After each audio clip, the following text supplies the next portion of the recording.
This is Rob Venn here, and in this video we are going to be looking, and in the subsequent videos in fact, at the Vogue picnic spread.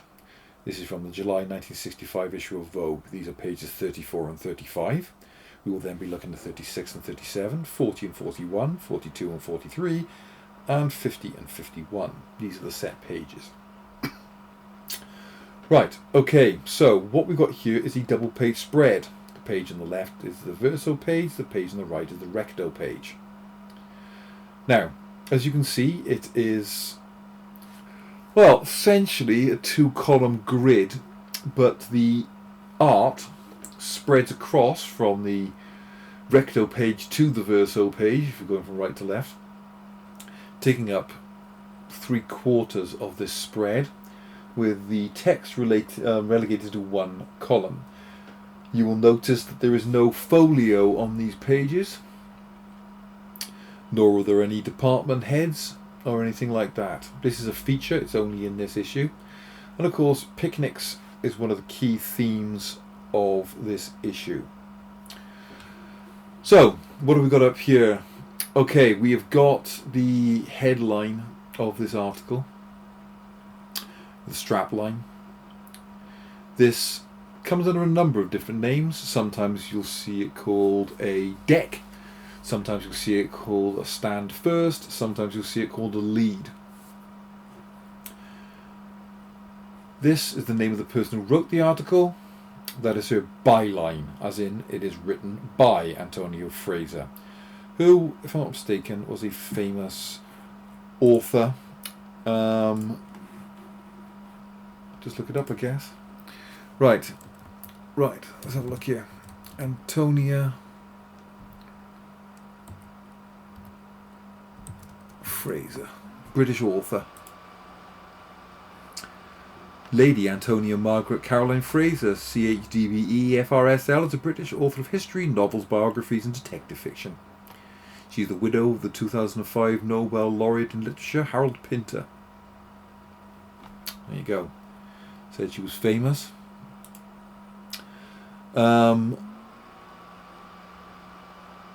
Related to an awful lot of very famous people. What kind of things has she written? A memoir? Fraser on radio contestants, on My Word. Vice President of the London Library. Wrote a prize-winning biography of Marie Antoinette. As indeed biographies of Mary Queen of Scots, Oliver Cromwell, etc., etc. So, famous, well known. I think she wrote plays too. Anyway, if the world divides into those who love or hate picnics, the next 16 pages are strictly for addicts. Picnics photographed in settings probable and improbable, from the Nile to an English country garden, plus the clothes to wear scintillatingly at each of them. Here, Tissot's view of the 19th century picnic beneath the chestnut trees, and Antonia Fraser's account of some celebrated picnics, adventurous, fictitious and romantic. So again, sophistication, high class, high culture art. Okay? Written by an artist, an expert, an historian, a cultured woman of letters. So this is the deck or the stand first. This is to get you to read on. It's to tantalise you, as to think, oh, that's interesting, I'll read the rest of it. Drop capital. This is a stylistic thing. One square justified block of text. Okay, what does it say? Drop capital. Again, like I say, just stylistic. There are those who are prepared to picnic at a moment's notice and enjoy it. And those who, like the late Lord Wavell, think of picnics as sitting on a nettle and eating like a wasp. I am firmly on the side of the picnickers, and I don't care whether the origins of the word is French, pique-nique, German, piken and niken, or Italian, picolia nique, German, piken und niken, or Italian, picolia nicia. Probably mangled those pronunciations, but I speak none of those languages. Again, what we've got here is a mixture of variety in languages, suggesting sophistication, of being erudite, of being worldly, well educated. To me, it is the spirit of the feast which counts, and this is surely firmly English. One might refine the field still further and say that a picnic is a special province of the English lady, upper class, feminine. I can never quite forget that in our family my mother was a determined picnicker, whereas my father, when asked to describe his idea of picnic, replied lugubriously, "I think of feeding the 5,000. Of course, this male-female contrast, that's a binary opposite for you right there, is obviously not confined strictly to England. At the most famous of all pictorial picnics, the déjeuner célèbre, the men's dress was strictly formal, whereas the women were somewhat more relaxed. In Tissot, the picnic, opposite, though the man looks placid enough, it's the ladies who are clearly enjoying themselves." So, again, high art, high culture, sophistication. It might, however, be politic to establish a few rough rules for picnics, if only to convert more of the unhappy hot lunch at homers to this delightful pastime. First of all, I'll concede that as a man is born free, picnics ought not to be actually taken in chains. I must have put a great many people off picnics forever by my enthusiasm for them, my conviction that everyone is enjoying themselves as much as I am. Sadly, therefore, I plead for the picnic voluntary. This is a rule which would have been appreciated in the past by the entourage of lady picnickers of high rank. The ladies in waiting to Queen Victoria never ceased moaning at how they were compelled to picnic with her in Scotland in all weathers and all seasons. One feels that the picnic voluntary at Balmoral might have been rather sparsely attended, yet the Queen clearly bought a great, contained on page 97, that's a turn. Again, you will have a series of pictures of articles advertising clothing, getting you to buy them, before you get to the rest of the article. Again, notice the language. It is flowery, it is sophisticated, it is sophisticated Lexis. It's got, it is implying, a elaborate code language, as Basil Bernstein would say. Okay, there's a lot of text there. So, this is okay. We talk about magazines being secondary medium that don't require the same amount of concentration and time to read as a book does, but it's still a lot of text. But it's implying that the reader herself has, language skills. It's implying that they are understanding and recognising of art. As it says here, reproduced in part by courtesy of the trustees of the Tate Gallery, London. Again, this is implying high culture, sophistication. That you should be interested in art and culture. Again, let's look at this picture. The woman playing mother, if you will.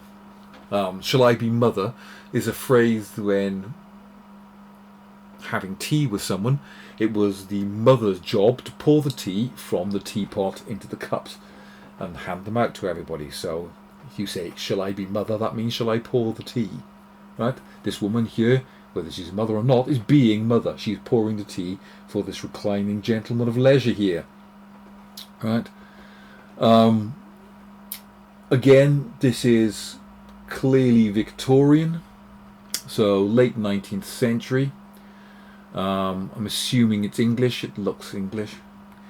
I'm not an art historian, so I don't know, but again, look at the way it's composed. Kind of got your grilled ratio going here. Nice circle here, very pleasing. Look at the columns suggesting antiquity. This appears to either be a park or the grounds of some great house, belonging to some landed gentry. They're super wealthy. But again, there's all sorts of things going on here. Again, the man lying down, reclining at his leisure, while the woman serves him. The women look quite happy. He doesn't look particularly that happy. Kind of looks hungover, quite frankly. The luxurious spread here, the fruit cake. More cake over here, the tea, the grapes. Again, these would have been fairly expensive things. These bottles, do they hold water? Possibly. Do they hold wine? But everyone's having tea. It's genteel, it's sophisticated. Everyone's dressed fashionably and expensively for the time. Again, she's looking off into the distance, suggesting a sense of, wistfulness, maybe melancholy. Looking out to this unseen distance. What else is out there? Who knows? What's this guy doing over here? Who knows? This guy's lounging. He looks a bit miserable, quite frankly. She's fallen asleep. He's looking a bit bored. The child, the one and only child, is pushed to the side as if they're not important. The old people are not important. This is the one for the young. Yeah. She's the only one who looks like she's enjoying herself, frankly. He's off doing whatever he's doing with that column, flouncing about over there. But nonetheless, it's got this pastoral idyll, this idea that the countryside, the great outdoors are good, they're healthy, they're a space for leisure. There's not something that's frightening and scary. It's not something where you have to do backbreaking work. These are the rich at play. Okay? Sophisticated. There's also a casualness to this. There's almost something photographic about it, in the way that it's casual and laid back. You know, look at the compositions though. Look at the way the knives here draw your attention into the middle in quite a scary kind of way, actually, towards this guy's gut. You know, the line of things are drawing your eye in. The way it's angled, you know what I mean? It's sort of like the lines here draw our eye into the centre of the image. There's a bit of mystery here, an enigma about what she's looking at. Is she talking to someone here? Why, she got her back to the action. Is she separate? Is she bored of these people? But again, he's lying up against her. It implies a sense of intimacy. What are the relationships between these people? Are they family? Are they friends? Are they lovers? Are they husbands and wives? Look at demure she has to be in her gloves, even though it's hot and summery. But, you know, there's all this fabric, you know, it's wealth, it's expense. They're rich people at their leisure. The children and the old people are pushed to the side. You know. Anyway, that's that page.